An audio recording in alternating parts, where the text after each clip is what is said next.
ce qui est important dans ce que dit Hervé, c'est qu'il ne faut pas dire tout est fichu. Hein, il faut retrousser les manches et de l'intérieur, il faut travailler.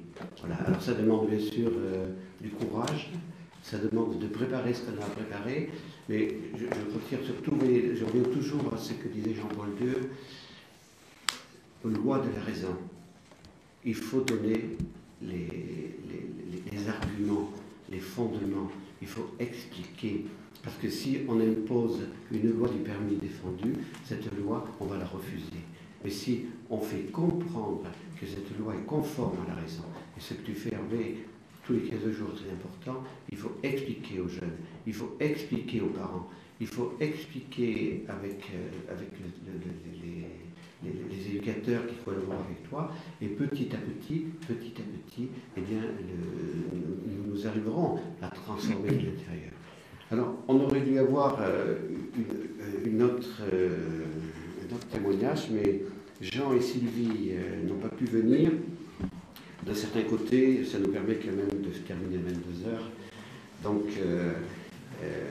ils auraient dû témoigner sur, justement, témoigner de la loi naturelle, le travail dans les loisirs, donc c'est très important, bien évidemment. Hein.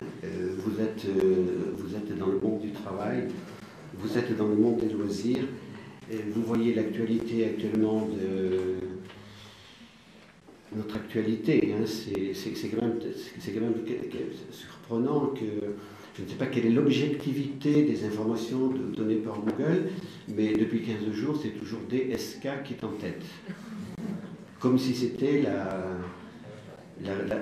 grande information de la planète. Voilà. C'est toujours lui qui est premier, toujours dans l'information depuis au moins 15 jours, si ce n'est pas 3 semaines. Bon, donc ça montre qu'on est dans un temps qui est orienté. Alors, ce que vient de nous dire Hervé au niveau de l'école, eh bien, c'est la même chose au niveau du travail.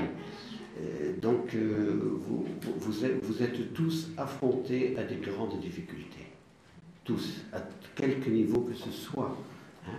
Alors là aussi, eh bien, que nous demande l'Église, que nous demande le Christ, que nous demande le Saint-Esprit, eh bien, essayons de témoigner, essayons d'expliquer. Je pense qu'il faut toujours que l'on explique. Vous voyez, l'Église, elle n'est pas l'Église du non. Oui, elle est l'Église de tu ne tueras pas. C'est absolu. Il n'y a pas de cas où on peut tuer. Donc il faut expliquer pourquoi on ne doit pas tuer. Il faut expliquer pourquoi on ne doit pas voler. Il faut expliquer pourquoi on ne doit pas mentir. Et actuellement, vous voyez très bien que les valeurs actuelles dans le monde du travail sont des anti-valeurs. Voilà. Alors, je pense que les témoignages que nous aurons demain vont compléter, parce que les 4 parties de ce 2e chapitre se complètent les unes les autres. Hein. Mais il est évident que nous sommes ici devant l'un des plus grands défis que nous devons affronter. L'un des plus grands défis. Parce que finalement, l'homme veut décider par lui-même de ce qu'il veut. Il est la liberté. Il se prend pour la liberté. Et donc, au nom de la liberté, j'ai droit à l'avortement, j'ai droit à l'euthanasie, j'ai droit au mariage homosexuel.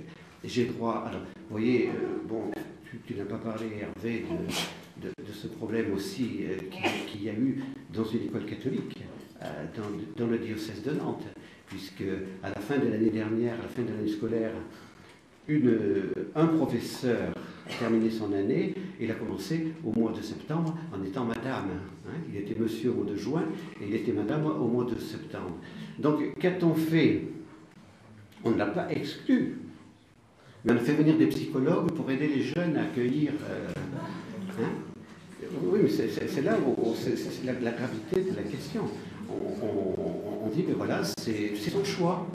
C'est son choix, puisque c'est ça la théorie du gender. Parce que, justement, vous avez entendu parler de la théorie du gender, on y reviendra là-dessus. C'est actuellement une théorie démoniaque.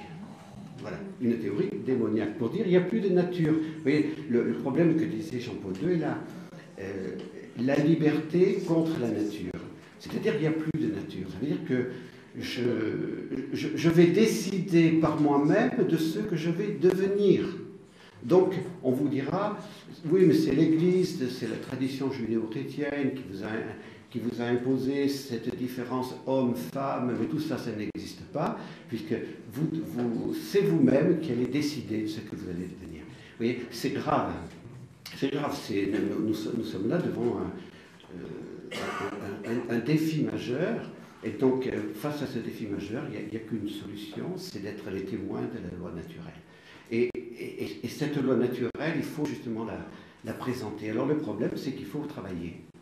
Il faut travailler, il n'y a pas de problème, il faut se former, il faut être compétent, il faut que justement on découvre, ça j'insiste encore là-dessus pour dire, cette loi naturelle, elle est la loi de la raison. Ma raison découvre que c'est la lumière. Ma raison découvre que si cette loi n'est pas universelle, qu'elle ne vaut pas pour tous, qu'elle n'est pas immuable, qu'elle ne vaut pas pour tous les temps, il n'y a plus de droit de l'homme possible et imaginable. Et c'est ce qu'avait dit Mère Teresa de façon très simple. Si je peux tuer un enfant dans le sein de sa maman, mais qui peut t'empêcher de me tuer, hein? Donc il est important qu'on rappelle cet ordre naturel. Voilà. Alors, on a quand même bien approfondi les choses ce soir, donc maintenant on va chanter les complis.